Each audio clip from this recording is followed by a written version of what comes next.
principalmente al Parque Explora por esta invitación. De lo que trata mi charla del día de hoy es de una propuesta que he venido construyendo recientemente acerca de cómo podemos valernos del espacio público y de la ciudad para formar al ciudadano. Tradicionalmente las investigaciones o los estudios sobre la ciudad tienen una visión pesimista. Durante muchos años se investigó cómo se asociaba la vida en la ciudad con las enfermedades mentales, cómo el crimen estaba dominando las ciudades, se segregaba a las mujeres de los espacios públicos. La investigación se centraba en los accidentes automovilísticos que sufrían las personas por vivir en la ciudad. La congestión, el ruido, el hacinamiento eran las características que dominaban la investigación en el campo de las ciencias sociales. Encontramos, por el contrario, en los últimos años un gran optimismo para ver la ciudad como un lugar de formación del ciudadano, de experiencias novedosas, de posibilidades de crecimiento personal.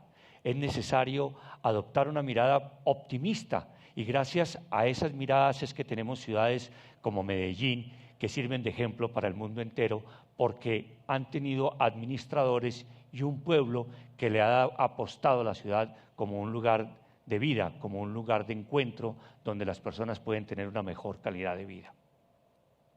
El propósito, como les digo, es proponer esta visión optimista sobre una idea acerca de cómo fomentar la cohesión social, sobre aquellos comportamientos que contribuyen a la convivencia entre personas y en particular en espacios públicos donde nuestras relaciones son principalmente entre extraños, entre desconocidos.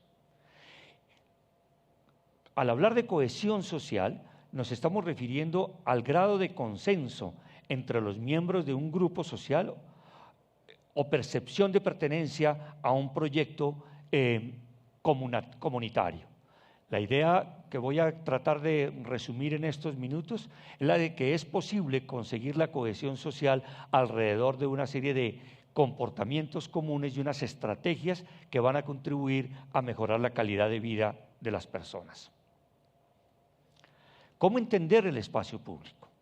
El espacio público es una trama en la que se entrecruza la economía, la cultura, la planeación urbana, la búsqueda de la equidad, la estética, el género, el individualismo y la colectividad, la historia de la ciudad, pero también lo que nos quieren decir los arquitectos cuando diseñan sus edificios para que nosotros podamos leer eso como símbolos que transmiten parte de la historia cultural de un pueblo.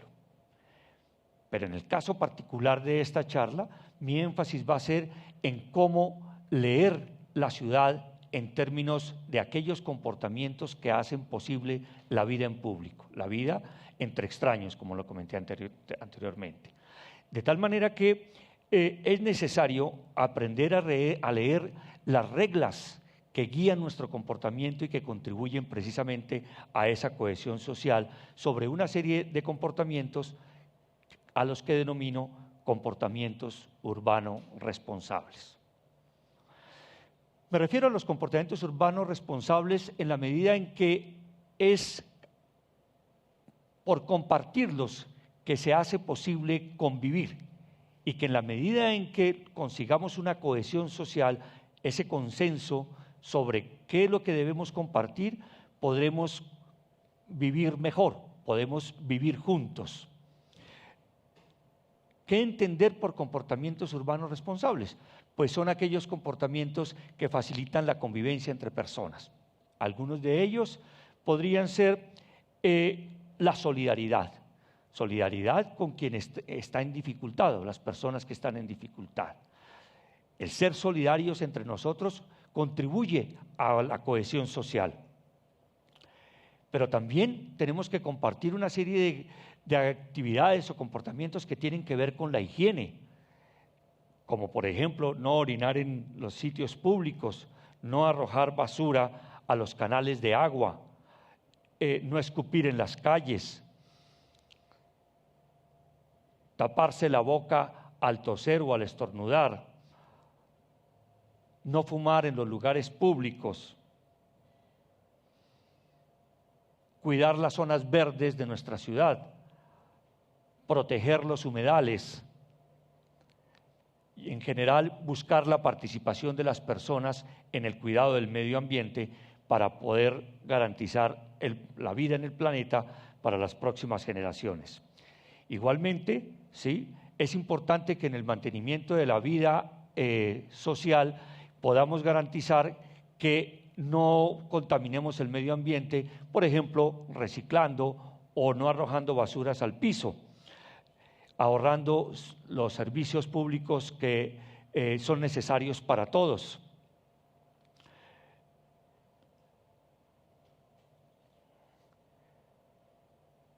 Pero, ¿cómo conseguir que se presenten este tipo de comportamientos urbanos responsables? ¿Qué debemos hacer nosotros para que las personas actuemos de manera mancomunada con un proyecto colectivo, un proyecto que nos garantice la cohesión social acerca de ese tipo de comportamientos? Sabemos que es necesario darle paso a las ambulancias, al carro de bomberos, pero también es indispensable que contribuyamos a la movilidad de la ciudad y que hagamos uso de la bicicleta, por ejemplo, o que no saquemos el vehículo cuando sea innecesario. Este tipo de comportamientos muchas veces atentan contra la vida de las personas. Muchas de las conductas que presentamos como peatones ponen en riesgo nuestra seguridad personal, la de otros individuos, ¿sí?, y obviamente tienen efectos negativos sobre la sociedad, sobre nuestras familias. Varias de estas situaciones trascienden, digamos, la seguridad individual o los perjuicios individuales y más bien afectan a la comunidad. El deterioro, por ejemplo, de los monumentos a través de grafitis que muchas veces las personas no logran entender y que solamente tienen significado para unas minorías. Seguir las normas de tránsito, por ejemplo, es parte de los comportamientos urbanos responsables que todos debemos adoptar para protegernos y proteger a los demás y en general para poder convivir en la ciudad. Las exhibiciones en público también a veces molestan a las personas. Pero ¿qué hacer? ¿Cómo enfrentar esta situación? ¿Cómo conseguir que haya ese consenso o esa cohesión social? Sin lugar a dudas, ha habido experiencias muy interesantes en varias capitales del mundo. La experiencia, por ejemplo, de cultura ciudadana en Bogotá, lo que ustedes han venido desarrollando en Medellín en los últimos años, han contribuido de manera muy importante a generar experiencias educativas y a formar ciudadanía, ¿sí?, con resultados bastante positivos en cuanto a la formación cultural del ciudadano. Las personas han logrado apropiarse de la ciudad y han participado activamente contribuyendo realmente a formar una cultura ciudadana, ¿sí? Sin embargo, muchos de este tipo de efectos que han generado las enseñanzas de estas políticas gubernamentales no han tenido perdurabilidad en el tiempo, han desaparecido. Quizás en buena parte porque se han constituido en campañas que no logran transformar realmente la cultura, no han logrado cambiar el comportamiento del individuo de tal manera que se consiga su sostenibilidad en el tiempo, ¿sí? Cómo se aprenden estos comportamientos urbanos responsables y cómo garantizar su sostenibilidad en el tiempo es el reto que muchos de los administradores de las ciudades han enfrentado desde que se mostró el interés por hacer del espacio público un escenario de investigación.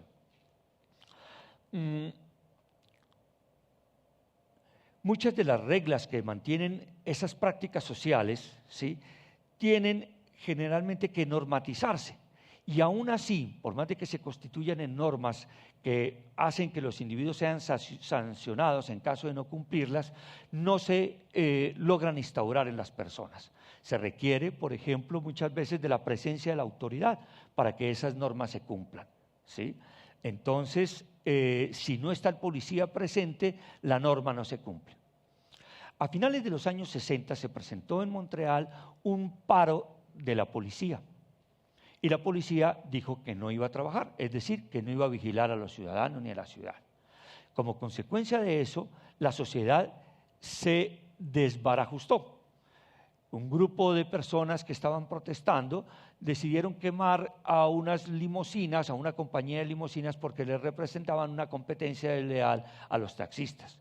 Muchas personas salieron a la calle y rompieron las vitrinas para robarse los artículos que se exhibían en los almacenes. ¿Sí? Tuvo que venir el ejército de Canadá a controlar la ciudad. Eso generó una gran preocupación en los administradores de la ciudad, no solamente en Montreal, sino en muchos países del mundo, porque nos empezamos a preguntarnos si realmente las personas no éramos capaces de autorregularnos, si necesitábamos de la autoridad permanentemente para controlar al ciudadano.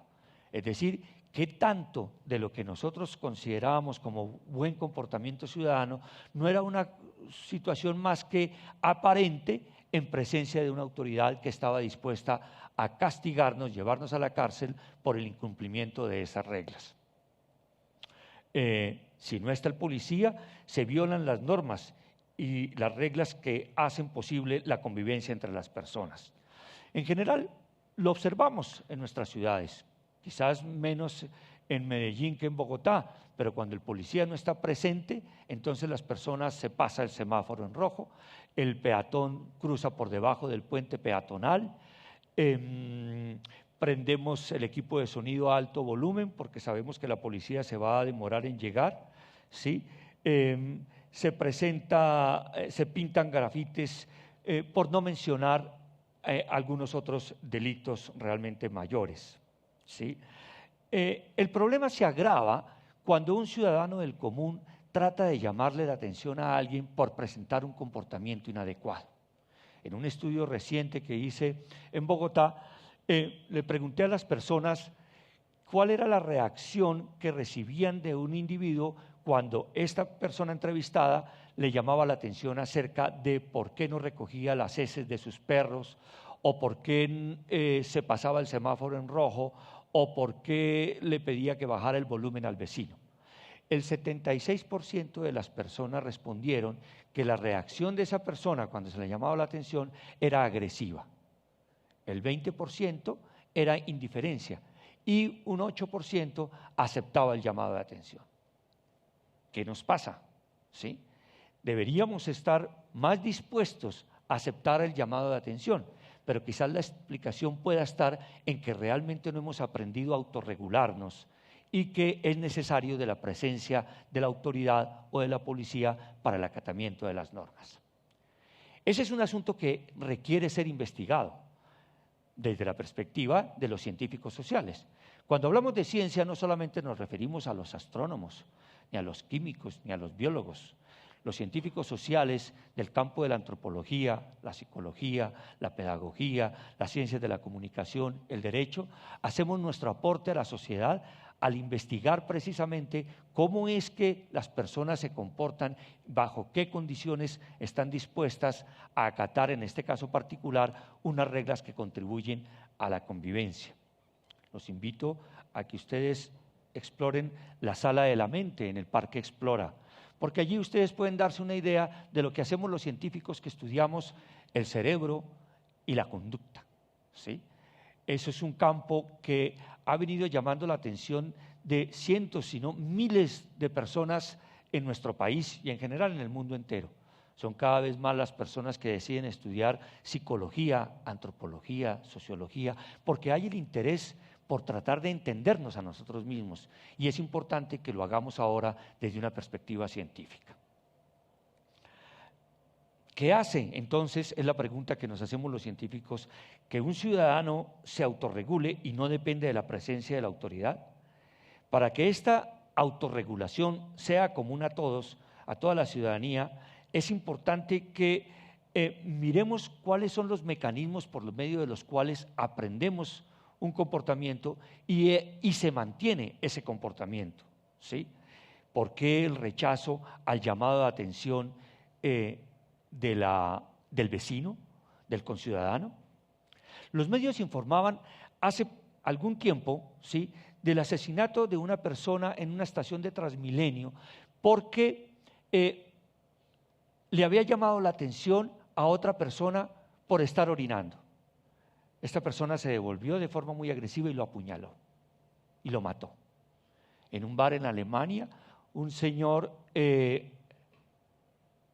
Bogotá también sucedió, le llamó la atención a otro porque estaba fumando en el bar. No tuvo ningún cuidado en sacar un revólver y matarlo, porque le estaba llamando la atención. Y en Alemania, una persona de la tercera edad fue golpeada por un grupo de vándalos porque les reclamó que no fumaran en el metro. Sí, en el metro estaban fumando.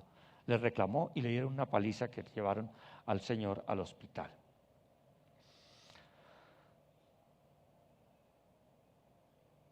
Es decir, resulta complicado llamarle la atención a otra persona por el cumplimiento de una norma que hace posible la convivencia. ¿Sí?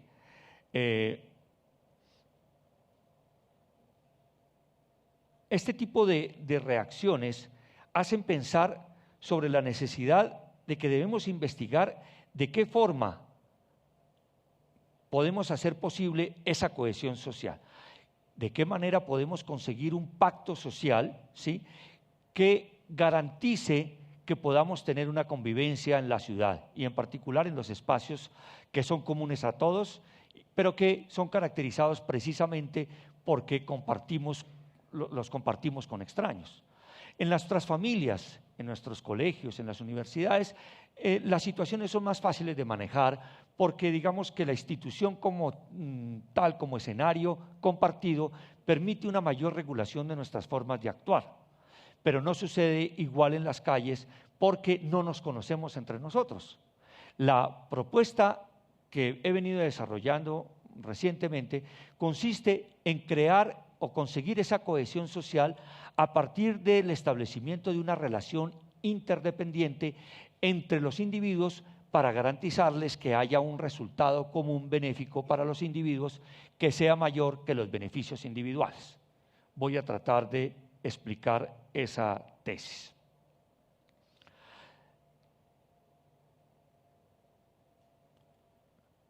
Tenemos claro que para poder tener una cohesión social o para poder compartir la vida en público es necesario compartir los comportamientos urbanos responsables.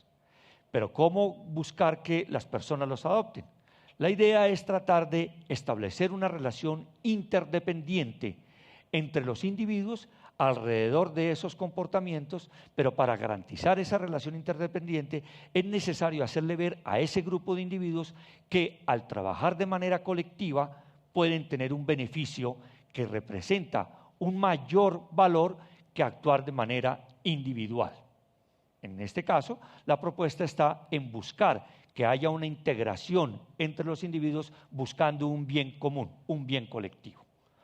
Y para que me lo entiendan, quisiera utilizar algunos ejemplos. Un equipo de fútbol. En un equipo de fútbol no puede haber individualismos, porque el equipo no gana. ¿Qué es lo que garantiza que el equipo sea exitoso?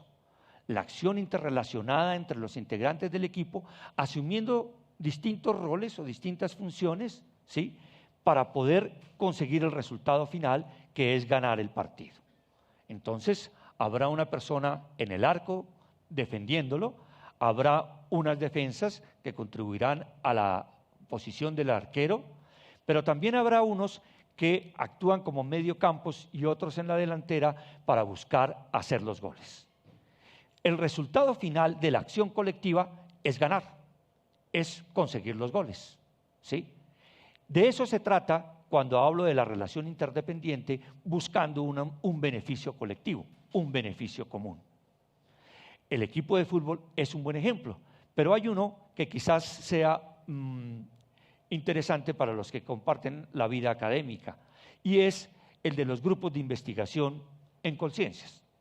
Como muy seguramente saben algunos académicos aquí presentes, el reto hoy día para los académicos es poder lograr posicionar sus grupos de investigación. ¿Y cómo hacemos para conseguir que el grupo quede clasificado en A o en B? Para ello es necesario que haya una acción colectiva entre los integrantes de ese grupo. el director del grupo de investigación, los colegas, los profesores, los estudiantes, porque entre todos tienen que diseñar proyectos de investigación, recoger datos, organizar la publicación, publicarla en alguna revista importante para que finalmente obtengan el puntaje necesario que les permite ser reconocidos como grupo A o como grupo B ante Colciencias. Veamos ejemplos más sencillos, pero que tienen que ver con la habitabilidad de nuestros lugares públicos. En la parte de atrás de algunos vehículos, ustedes habrán observado un letrero que dice: llame gratis al numeral 757, extensión tal. ¿Cómo conduzco? ¿Qué es lo que se está tratando de hacer con ese tipo de señales? Buscando precisamente una acción colectiva, de forma mancomunada, para que entre los ciudadanos nos regulemos y obtengamos un resultado final que nos beneficie a todos. Un beneficio al grupo, pero también un beneficio individual. ¿Qué estamos evitando? Estamos evitando accidentes, estamos evitando muertes, pero ¿gracias a qué? A la acción colectiva entre los individuos. Ese es un ejemplo de lo que podríamos hacer en los espacios públicos. En los noticieros, por ejemplo, hay una sección de alguno de ellos que dice: no se quede callado, denuncie. Y se invita a la ciudadanía para que hagan llegar sus videos, ¿sí? De tal manera que al ser la persona publicitada por presentar un comportamiento inadecuado, se empieza a regular. Y en la medida en que nos sintamos de cierta manera observados, seguramente nuestro comportamiento se va a ir ajustando a lo que la sociedad desea. Uno de los factores principales que motivan nuestro accionar como individuos es la regulación social. Si muchas personas no le tienen miedo a un parte que le coloca el policía de tránsito, sí le tienen miedo a la censura social. Somos muy sensibles tanto a la censura como al reconocimiento social.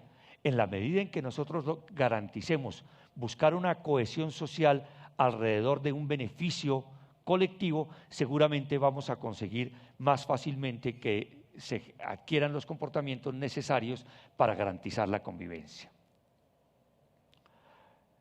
En una ciudad europea, que no recuerdo ahorita en este momento, se está haciendo una experiencia fabulosa que pienso yo que podría adoptar Medellín, porque Medellín es la pionera en todas estas cosas.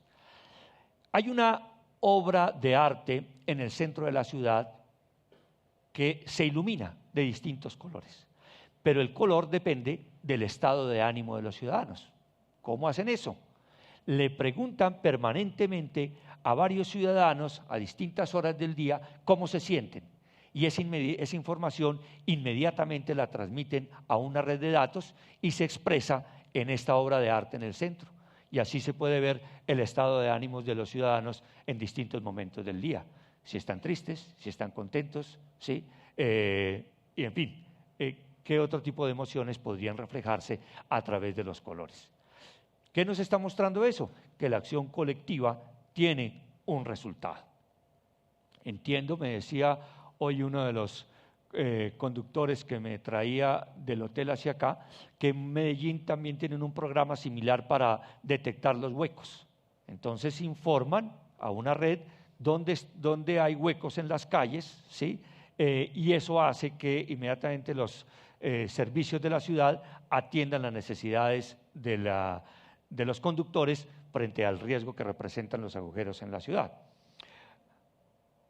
En Sao Paulo y en Curitiba hay una experiencia también parecida.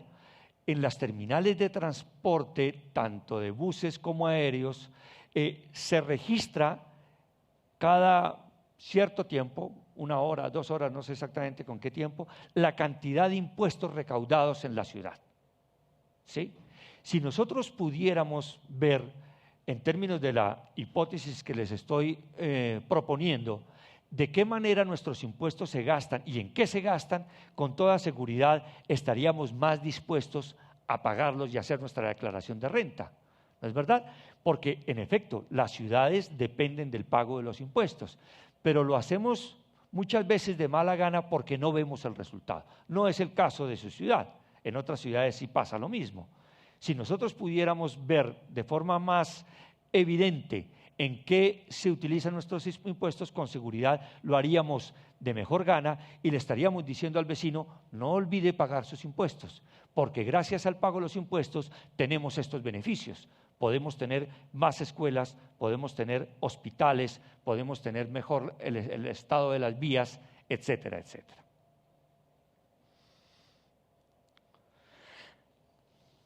¿Cómo lograr esta autorregulación?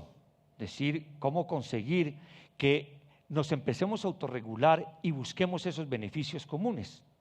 ¿Y qué papel juega el espacio público en el aprendizaje y mantenimiento de una práctica social como las que he denominado comportamientos urbanos responsables? Una idea consistió en poner a prueba esta hipótesis de la cual les estoy hablando, en el marco de una señalética urbana en algunos sectores de la ciudad de Bogotá. ¿Sí? Así como existe una señalética para el tránsito o para la movilidad, la idea consistió en diseñar una señalética que promoviera comportamientos urbanos responsables. Pero no cualquier señalética.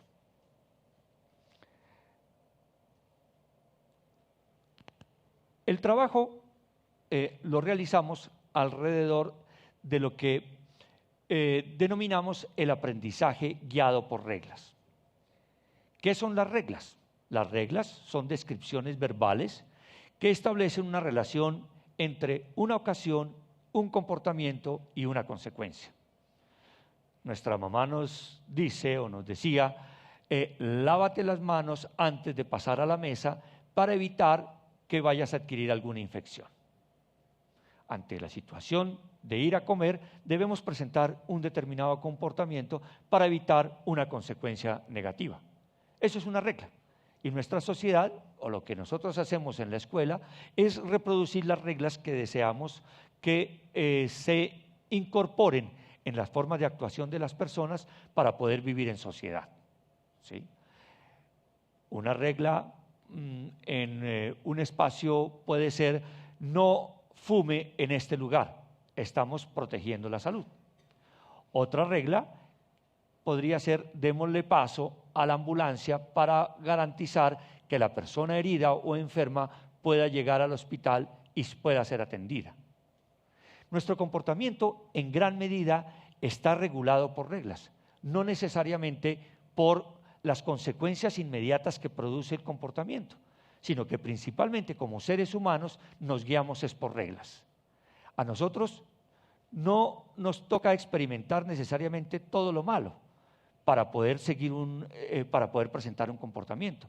No es necesario que nos atropelle un vehículo para aprender la regla de que debemos pasar por el puente peatonal o que debemos detener el vehículo en rojo.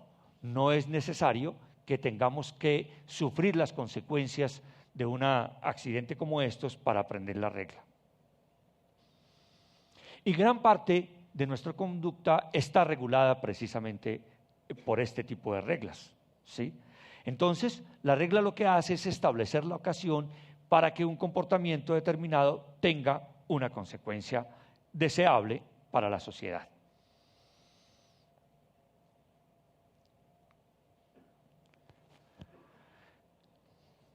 La experiencia consistió en diseñar la señalética a partir del tipo de comportamientos que habíamos observado en dos ciudades que afectaban la convivencia entre las personas. La hipótesis que formulamos como científicos, que es la de la cohesión social a partir del resultado que produce actuar de manera mancomunada, la pusimos a prueba como investigadores, como científicos sociales. ¿En qué consistió?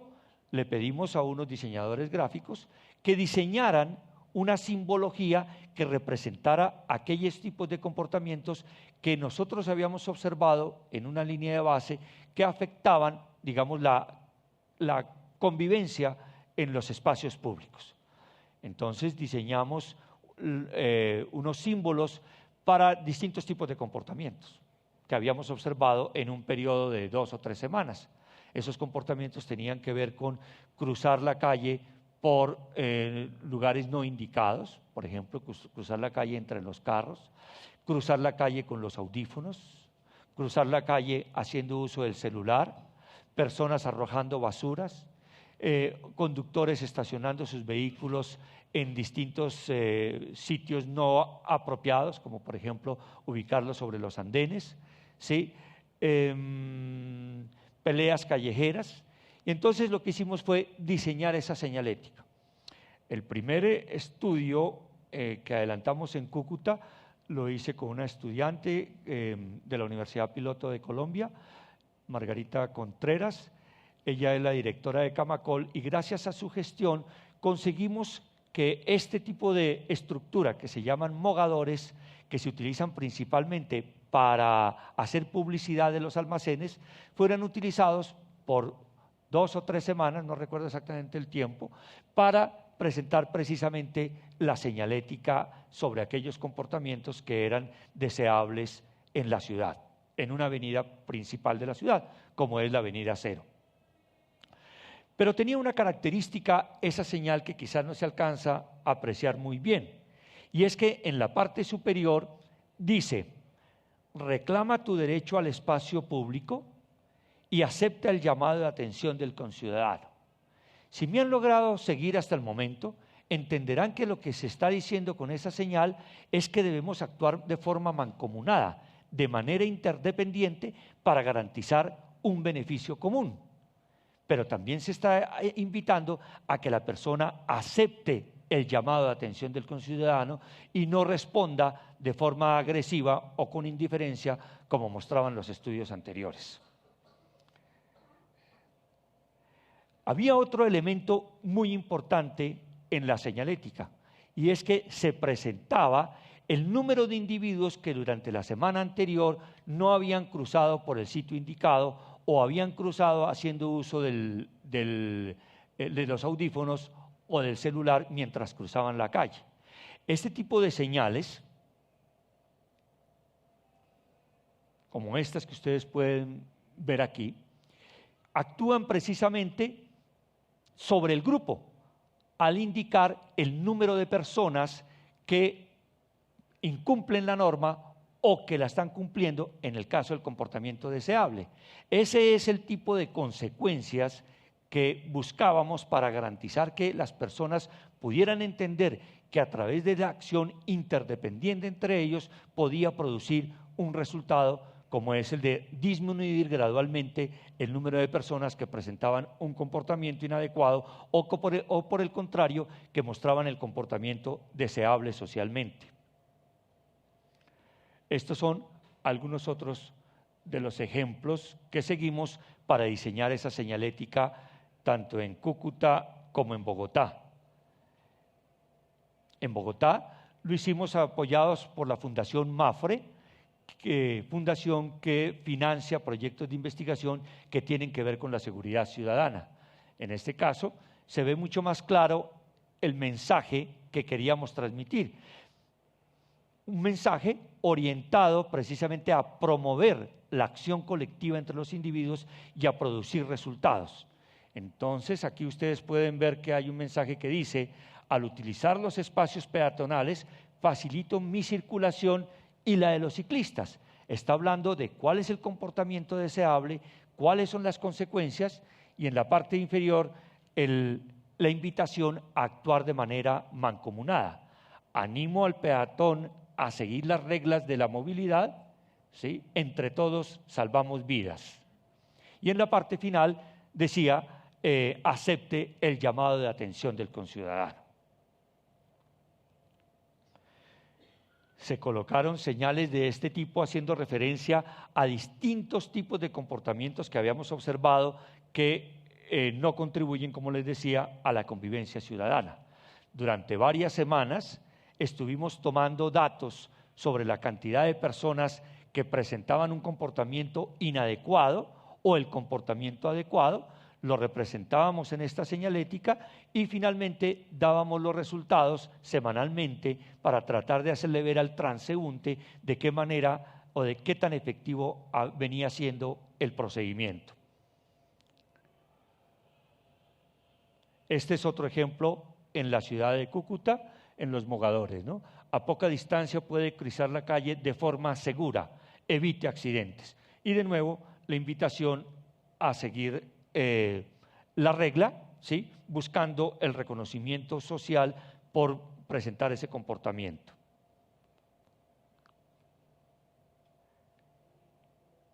¿Qué nos muestra esto?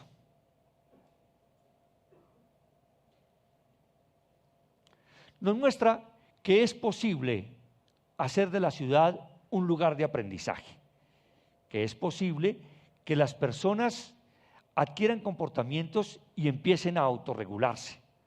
La experiencia que adelantamos tanto en Cúcuta como en Bogotá y que bien podría ser acogida en Medellín, ¿sí? Está orientada precisamente a actuar en forma colectiva. Ustedes, a diferencia de las otras ciudades, tienen una característica muy importante culturalmente, y es que actúan como grupo, piensan como grupo. Decimos allá en el interior, decimos en Bogotá, es que los paisas son regionalistas, ¿sí? Y con eso lo que queremos decir es que se sienten identificados con la ciudad. La identidad es un elemento importante para poder aceptar una propuesta como estas. Las personas, cuando no se sienten apropiadas de la ciudad, cuando no se sienten parte de ella, podrían mostrar mayor resistencia. En alguna oportunidad en la que socialicé este trabajo, alguien me dijo, mire, eso no le funciona muy bien en la costa, porque el costeño, no sé si sea cierto, es una persona irreverente, que no acepta normas, que no le gusta que le impongan normas, ¿sí? Y en otra conferencia, donde presenté la hipótesis, un profesor me dijo, mire, más que reglas, ¿sí? Lo que necesitamos es más ciudad. Y me dijo, vaya a Medellín para que usted vea cómo es tener más ciudad.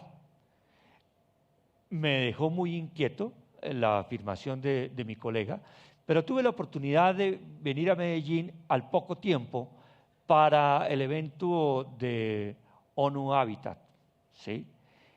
Y quise utilizar el metro para ver cómo funcionaba el metro. Y me sorprendió ver la cantidad de información de educación ambiental que ustedes tienen y que seguramente garantiza el buen funcionamiento del sistema. El profesor estaba medianamente equivocado al decir que sin lugar a dudas, lo acepto, se necesita más ciudad, se necesita infraestructura, pero también se necesita educación. En Bogotá tuvimos esa experiencia hace algunos años. Tuvimos una gran inversión en infraestructura, pero las personas no estuvieron educadas para hacer uso apropiado de esa infraestructura y muchos de esos elementos se perdieron. De tal manera que contar con la identidad con la ciudad es una condición esencial para que uno pueda asimilar o aprender el conjunto de reglas que hacen posible la convivencia. En el diseño de esta relación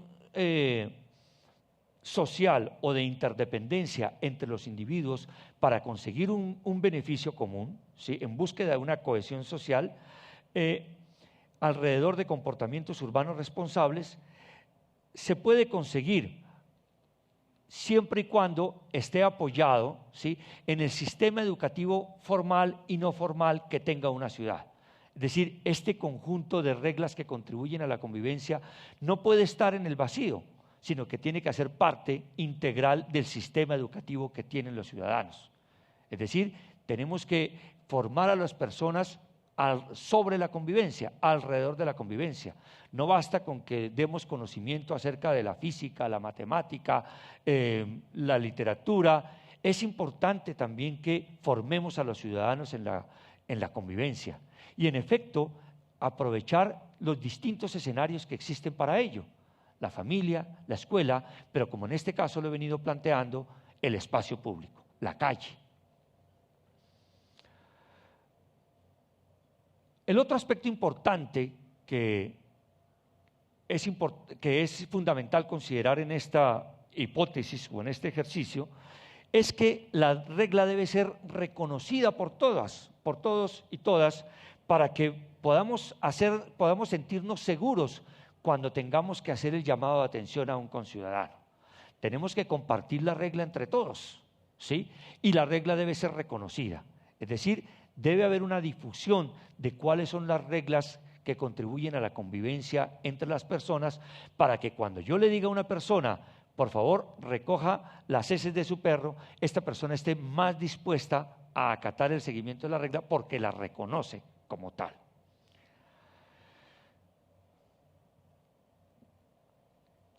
El otro aspecto importante para una propuesta como esta es que la difusión de la regla debería estar ubicada en el sitio donde se demande la regla, ¿sí? Si nosotros vamos a educar al ciudadano alrededor de estas formas de comportarnos en la ciudad, es importante que las reglas estén ubicadas en el sitio donde se demande, donde se exija el comportamiento o donde sea importante mostrar el comportamiento.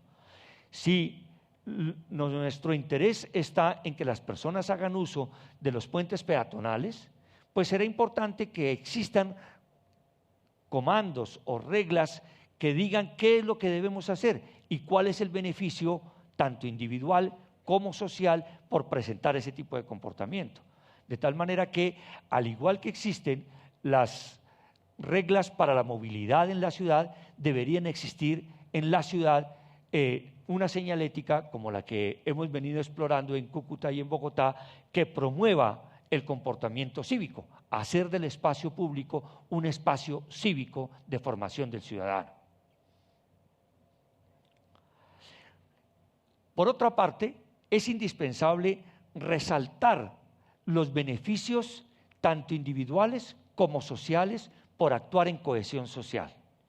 Para que una estrategia como esta funcione, debemos estar dispuestos a mostrarle a los ciudadanos que actuar de forma mancomunada, de forma interdependiente, produce resultados y que esos resultados nos benefician a nosotros como individuos. Para que podamos actuar en cohesión social, es fundamental que los beneficios sociales sean mayores que los individuales. Para ello, es importante hacerle ver a las personas que es más importante salvar la vida de otra persona, ¿sí?, cuando tratamos de pasarnos un semáforo en rojo, que el beneficio que obtenemos por pasar rápido la calle. Eso es fundamental para poder hablar de cohesión social. Hacer entenderle al ciudadano que obtiene beneficios individuales cuando actúa de manera interdependiente, cuando actúa en solidaridad con otros.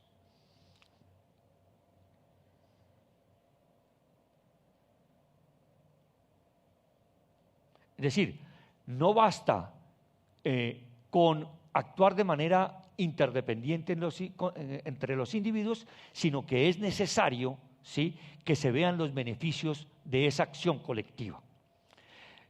Experiencias como estas nos permiten ver de qué manera podemos seguir explorando la posibilidad de hacer investigación social en la ciudad. La ciudad ya no puede ser vista como el escenario de conflicto, como el escenario donde nos da miedo salir. Es importante ver la ciudad en su potencial educativo, la gran capacidad que tiene la ciudad para educar a las personas, pero no solamente por la existencia de los museos, los centros culturales, las iglesias o los escenarios deportivos. El espacio público es un escenario por excelencia para la formación de las personas, porque es allí donde precisamente aprendemos las reglas de convivencia, las normas que nos hacen posible la vida en público. Muchísimas gracias.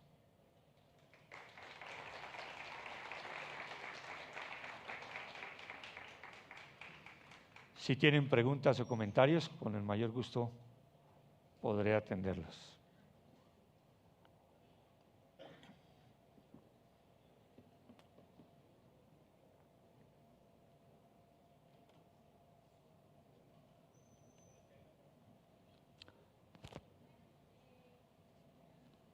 Por ahí debe haber un micrófono.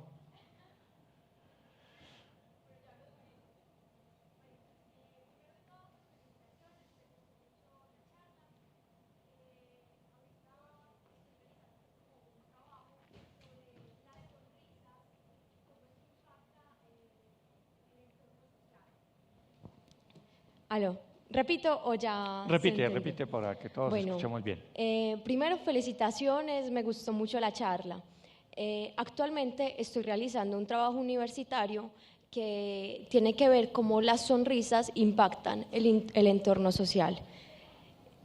Pues hablamos bastante en esta charla de la norma y de la buena convivencia. Sin embargo, me quedo pensando que pues como la buena actitud como tal no es algo que se pueda imponer.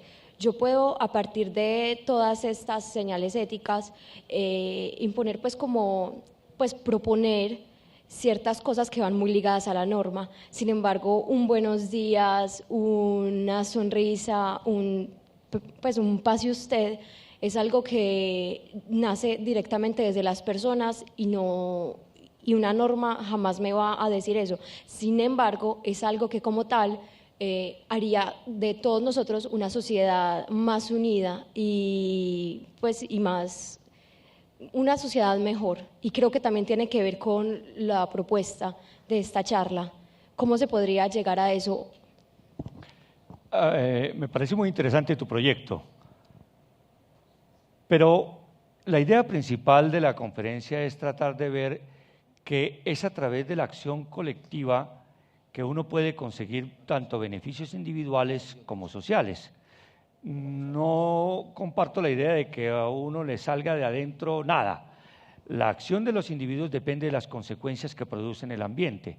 Y lo que se trata es no de regular en el sentido normativo el comportamiento de los individuos, sino hacerles ver que pueden conseguir beneficios si actúan de esta manera. Si yo digo buenos días y obtengo una respuesta de las personas, muy probablemente mi comportamiento se mantenga. Pero si yo digo buenos días y me responden con una mala palabra o con mala cara, mi comportamiento se va a extinguir. De tal manera que lo que se busca es precisamente no normatizarlo en términos legales, sino en términos de la regulación entre los individuos. Esto precisamente no tiene nada que ver, o mejor, apenas de forma indirecta, con las normas. Las normas, decía yo, son mecanismos mediante los cuales la sociedad trata de imponer, ahí sí, de imponer ciertas formas de actuación porque no han funcionado otras.